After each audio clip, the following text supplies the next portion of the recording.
మహిళా సంఘాల అక్కలకు, అమ్మలకు నా హృదయపూర్వక నమస్కారములు. ఈరోజు మన స్త్రీనిధి రుణాల చెల్లింపులు మన స్త్రీనిధి యాప్లో ఎలా చేయాలో లైవ్గా చూపిస్తాను. ఓకేనా? Okay sir. ముందుగా ప్లే స్టోర్ నుండి మన శ్రీనిధి యాప్ని డౌన్లోడ్ చేసుకోవాలి. స్టోర్లో మన శ్రీనిధి అని టైప్ చేస్తే ఇట్లా మన శ్రీనిధి యాప్ వస్తుంది. సో నేను ఆల్రెడీ డౌన్లోడ్ చేసుకున్నా కాబట్టి నాకు ఇది ఓపెన్ సింబల్లో ఉంది. నేను ఓపెన్ చేసుకుంటున్నా.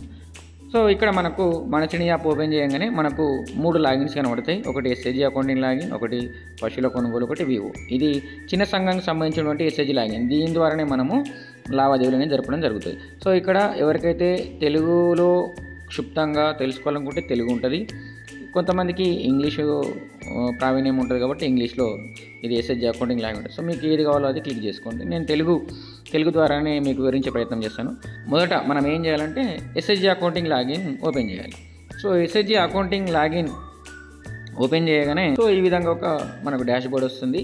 ఇది సంఘం పేరు ఇక్కడ చెక్ చేసుకోండి. మీ చిన్న సంఘం పేరు ఉంటుంది. చిన్న సంఘం పేరు చెక్ చేసుకున్న తర్వాతనే మీరు మిగతా ప్రాసెస్కి వెళ్ళాల్సి ఉంటుంది. సో ఇక్కడ డీసీబీ రిపోర్ట్లు, సభ్యుల అభ్యర్థన, లోన్ రిక్వెస్ట్ కోసము నివేదికలు, వాళ్ళు చెల్లించిన వాళ్ళ మెంబర్ వారిగా చెల్లించిన అమౌంట్లన్నిటికి సంబంధించిన సమాచారం ఉంటుంది. సో ఇవన్నీ మనం ఇంకొక వీడియోలో చర్చించుకుందాం. ఈరోజు మనం మన శ్రీనిధి యాప్ ద్వారా శ్రీనిధి రుణాలు ఎట్లా చెల్లించాలనేది మనం మీరు చర్చించుకుందాం. సో సంఘం తిరిగి చెల్లింపులు అనేది ఒక ఆప్షన్ ఉంటుంది. దీని మీద మనము క్లిక్ చేస్తే మీ జిల్లా పేరు, మీ మండలం పేరు, మీ గ్రామ సంఘం పేరు, మీ చిన్న సంఘం పేరు ఉంటుంది. ఈ ఒకసారి చెక్ చేసుకొని తర్వాత ఇక్కడ 2 ఉంటాయి ఆప్షన్లు. ఒకటి ఏంటంటే సంఘం బకాయి మొత్తం, అంటే ఈ నెల దాకా మీరు ఎంతైతే కట్టాలనో ఆ అమౌంట్ మొత్తం ఇక్కడ మీకు షో కావడం జరుగుతుంది. సో ఒకవేళ మొత్తం అమౌంట్ కట్టాలనుకుంటే మొత్తం అమౌంట్ మీరు ఇక్కడ ఎంటర్ చేయాల్సి ఉంటుంది.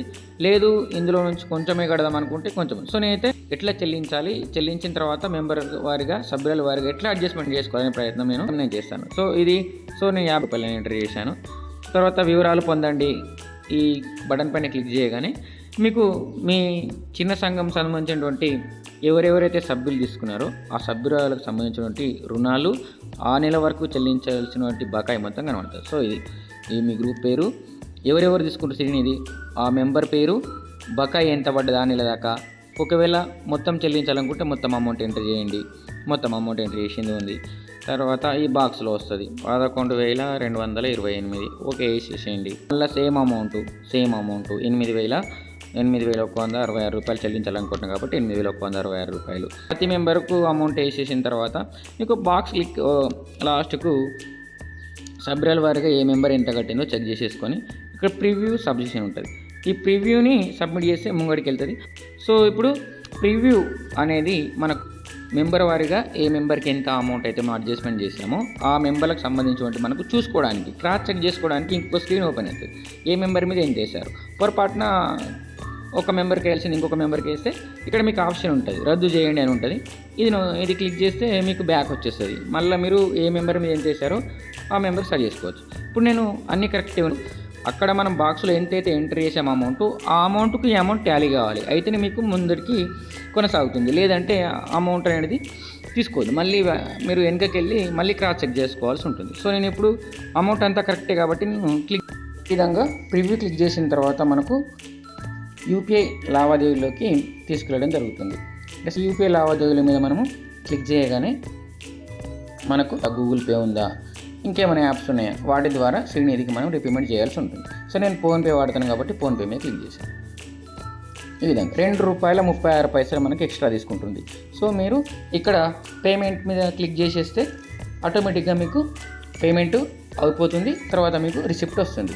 ఇలా కాకుండా మీరు ఒకవేళ ఒక్క సభ్యురాలదే కట్టాలనుకున్నారనుకోండి, గ్రూప్ మొత్తంది కాకుండా ఒక్క సభ్యురాలదే కట్టాలనుకున్నారనుకోండి, మీరు ఇంతకుముందు చెప్పింది గ్రూప్ మొత్తంది, ఇట్లా కాకుండా ఈ గ్రూప్లో ఎవరైనా అమౌంట్ ఒక్కలే కట్టారనుకోండి, మీరు ఏదైనా ఫ్రీ క్లోజర్ కానీ కట్టే ప్రయత్నం ఉంటే, నా ఉద్దేశం ఏంటంటే గ్రూప్ సభ్యులందరూ కలిపి ఒక మెంబర్కు అకౌంట్ ద్వారా చెల్లించి ఒకటే చెల్లింపులు జరిగితే బాగుంటుంది. సో ఎమర్జెన్సీ అత్యవసర పరిస్థితుల్లో మాత్రమే మెంబర్ వారిగా చేసే ప్రయత్నం చేయండి. సో నేను ఏం చేస్తున్నా అంటే ఒక మెంబర్ అమౌంట్ చెల్లించాలనుకుంటున్నా. సో 2,260 రూపాయలు నేను ఒక మెంబర్ పైన చెల్లించాలనుకుంటున్నా. సో నేను 2,260 రూపాయలు మాత్రమే ఎంటర్ చేశాను. కానీ గ్రూప్ మొత్తం అమౌంట్ ఎంత 53,69. నేను 2,260 రూపాయలు మాత్రమే చెల్లించాలనుకుంటున్నాను. సో వివరాలను క్లిక్ చేయండి. సో సో ఈ విధంగా స్క్రీన్ ఓపెన్ అవుతుంది. మనం ఏ మెంబర్కి అయితే 2260 రూపాయలు ఎంటర్ చేసామో ఆ 2260 రూపాయలు కట్టే మెంబర్ ఎవరైతే కట్టిరో వాళ్ళకు అమౌంట్ అడ్జస్ట్మెంట్ చేసేసి మిగతా వాళ్ళకి మనము 0 వేసేసేయాలి. అంటే కట్టలేదు కాబట్టి ప్రతి ఒక్కరికి 0. ఇట్లా బాక్స్ క్లిక్ చేయగానే బాక్స్ వస్తుంది. బాక్స్లో అమౌంట్ ఎంటర్ చేసేసిన తర్వాత ఇప్పుడు నేను లలిత అనే మెంబర్కి 2260 రూపాయలు నేను అమౌంట్ కట్టాలనుకుంటున్నాను. కాబట్టి 2260 రూపాయలు లలితకి మెంబర్కి అడ్జస్ట్మెంట్ చేశాను. మిగతా వాళ్ళందరికీ నేను 0 అంటే ఎవరు కట్టలేదు కాబట్టి ఒక్క మెంబరే కట్టింది కాబట్టి నేను 0 అమౌంట్ని ఎంటర్ చేస్తున్నా. తర్వాత కట్టిన మెంబర్కి మాత్రమే అమౌంట్ నేను ఎంటర్ చేయడం జరిగింది. సో మిగతా మెంబర్స్ అందరికీ నేను 0 ఎంటర్ చేసేసాను. తర్వాత మనం ఏ మెంబర్కి అయితే అమౌంట్ మనం ఎంటర్ చేసినామో ఆ మెంబర్కి వేసినామా వేరే వాళ్ళకి వేసినామా అనేది మనకి ఇంకొక స్క్రీన్ ఓపెన్ అవుతుంది చెక్ చేసుకోవడానికి, క్రాస్ చెక్ చేసుకోవడానికి. దాని తర్వాత కొంచెంగా క్రాస్ చెక్ చేసుకున్న తర్వాత కొనసాగించండి అని ఒక మనకు స్క్రీన్ కనబడుతుంది. ఆ స్క్రీన్ పైన మనం క్లిక్ చేయగానే మనకు ఆటోమేటిక్గా ఇది యూపీఐ లావాదేవీలకు సంబంధించినటువంటి మరొక స్క్రీన్కి తీసుకెళ్తారు. సో ఈ స్క్రీన్ పైన మనము క్లిక్ చేయగానే మన ట్రాన్సాక్షన్ పేమెంట్ సక్సెస్ఫుల్ అయింది. సక్సెస్ఫుల్ అయిన తర్వాత మనకి ఇట్లా ఒక డిస్ప్లే అవుతుంది. మనం చెల్లించినటువంటి అమౌంట్కి సంబంధించి డిస్ప్లే అవుతుంది. దాన్ని సరైందే అని మనము ఒక నిర్ధారణ చేసుకున్న తర్వాత మనకు ట్రాన్సాక్షన్కి సంబంధించినటువంటి లావాదేవీకి సంబంధించినటువంటి రిసిప్టు, ఆ రిసిప్ట్ మనకు మళ్ళీ బ్యాక్ వచ్చిన తర్వాత హోమ్ పేజీలో ఇక్కడ మన సంఘం తిరిగి చెల్లింపుల తర్వాత మనకు స్క్రీన్ ఉంటుంది కింద. సో గత లావాదేవీల వివరాలు అని ఒక స్క్రీన్ కనబడుతుంది. దాని మీద క్లిక్ చేయగానే మనం ఇంతకుముందు లావాదేవీలు జరిపినటువంటి ఇక్కడ మనకు డిస్ప్లేలో కనబడతాయి. సో ఇప్పుడు నేను ఇది 3వ తారీఖు 7వ నెల 5:20 రిసిప్ట్ వచ్చేస్తుంది. ఎవరి పేరు మీద కట్టిందో కూడా మనం ఇక్కడ చూసుకోవచ్చు. ఇప్పుడు నేను లలిత పేరు మీద కట్టాను కదా, లలిత పేరు మీద. సో 2260 రూపాయలు నేను అమౌంట్ ట్రాన్సాక్షన్ చేయడం జరిగింది. సో ఇది మనం డౌన్లోడ్ చేసుకోవచ్చు లేదా అలాగే ఉంచుకోవచ్చు. ఇది మన శ్రీనిధి యాప్ ద్వారా మనము రుణ చెల్లింపులు జరిపే విధానం. Thank you.